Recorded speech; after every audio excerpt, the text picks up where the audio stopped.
Irmão Rubens, eu fico na dúvida, porque ouço muito falar por aí que o Senhor Jesus dá a chave do apartamento, dá a chave do carro, que o Senhor Jesus dá um emprego bom para a pessoa trabalhar, para ter dinheiro, para ter uma casa boa, com conforto, porque nós somos filhos de Deus. E sendo filhos de Deus, nós não podemos ter de Deus, que é dono do ouro e da prata, o pior, mas nós podemos ter o melhor, porque somos filhos dele. Então, irmão Rubens, eu queria saber de você. Você acha que nós podemos realmente requerer essas coisas de Jesus? Você me disse que Jesus veio para isso, para poder fazer com que nós tenhamos uma vida de conforto aqui na terra, por sermos filhos de Deus. Era isso que estava faltando na gente, irmão Rubens? Meu amado, muitos dizem que sim. Muitos afirmam que sim. Muitos pagam, e caro, muito dinheiro na televisão para dizer que sim. Muitos gravam DVDs, gravam CDs, gravam revistas, jornais e fazem com que a sua própria mídia divulgue que sim. Mas a palavra de Deus diz que não. E a própria palavra diz assim: seja o homem mentiroso e verdadeiro Deus.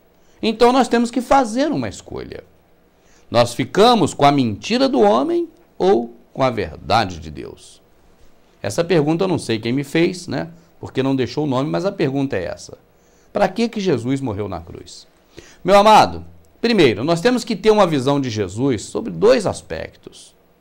O Senhor Jesus nasceu da tribo de Judá. Ele era israelita. O Senhor Jesus, quando andou no mundo, desde a sua infância, desde que nasceu, né, e é claro, na infância também, e até o momento em que morreu, ele viveu em um tempo da dispensação da lei de Moisés. Ele não morreu na dispensação, ele não viveu na dispensação da graça. A dispensação da graça veio após a sua morte. Então você imagina você hoje ser um contemporâneo de Jesus. Imagina que você seja um vizinho de Jesus. Quando você vê aquele moço passando, você está vendo um judeu passando. E esse tempo em que você está vendo aquele judeu passando é um tempo que todos estão debaixo da lei de Moisés. E essa lei de Moisés, meu amado, ela é muito, muito materialista. Muito. Extremamente materialista. Você não vê no Velho Testamento falar em ir para o céu, em ter uma vida eterna com Jesus, com Deus. Você não vê, a não ser no período em que Jesus caminhou pelo mundo, que é período, volto a dizer, do Velho Testamento, ligado à Velha Aliança. Mas definitivamente você não vê essas coisas. Então, quando Jesus veio ao mundo, e quando ele andou pelo mundo, ele fez o que os judeus queriam que ele fizesse. Ele curou o cego, claro que ele curou o cego. Porque essas pessoas de hoje, que dizem que a teologia da prosperidade tem respaldo bíblico porque Jesus não mudou, eles esquecem de dar os detalhes disso. Ou pelo menos eles não querem então dar os detalhes e preferem omitir. Mas quando Jesus andou pelo mundo, foi na velha aliança, uma aliança materialista. E ele atendia os anseios materiais das pessoas. É por isso que naquela época ele curava tanta gente, dava comida para as pessoas, ele cuidava de fazer algo material, não é verdade? Até hoje, dar comida para as pessoas, ele introduziu também na nova aliança, que é a verdadeira religião, a pura e imaculada.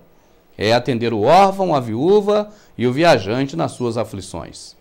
Agora, não falando em questão de alimentação, mas na questão de cura, o Senhor Jesus curava, porque nós aprendemos com o Novo Testamento que o Velho Testamento, ele é sombra das coisas futuras. Então, a cura material que Jesus fazia no Velho Testamento, ou seja, no período em que ele caminhou aqui na terra, que era período da Antiga Aliança e do Velho Testamento, embora esteja escrito no Novo, nesse período, aquilo que ele fazia eram sombras das coisas espirituais do futuro. Aquelas curas materiais são hoje as curas espirituais. Uma pessoa que estava morta, como Lázaro, que ele ressuscitava, é hoje aquela pessoa que está entregue ao lamaçal do pecado.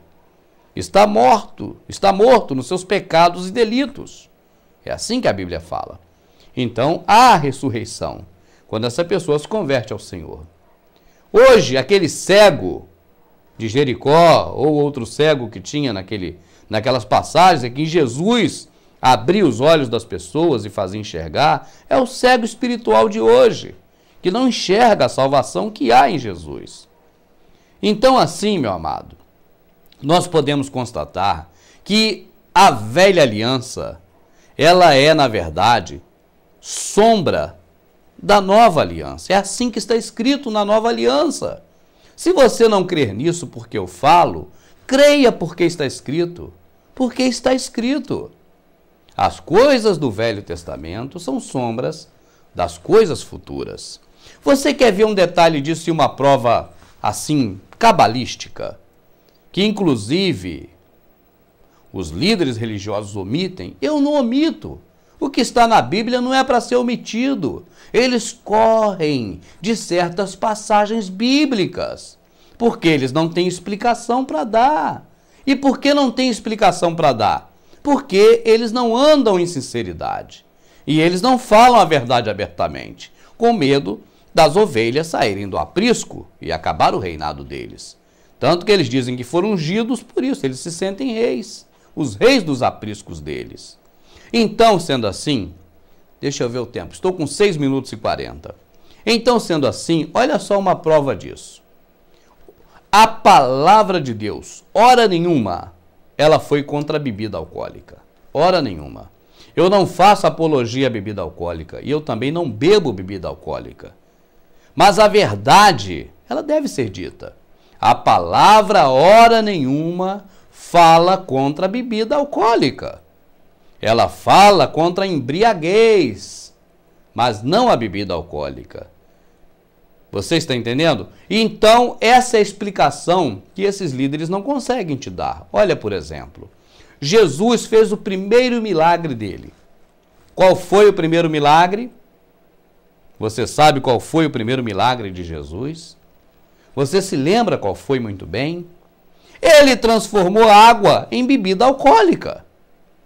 Jesus deu cachaça para o povo. Era vinho, era a cachaça da época. Era uma 51 da época. Jesus deu cachaça para o povo. Ele transformou a água em cachaça, em vinho, álcool, bebida alcoólica. Eles omitem isso porque eles não têm explicação. Porque se eles falarem a verdade para você, eles jogam por terra a teoria deles. E qual é a verdade? Aquele vinho era o que eles queriam. Eles eram materialistas.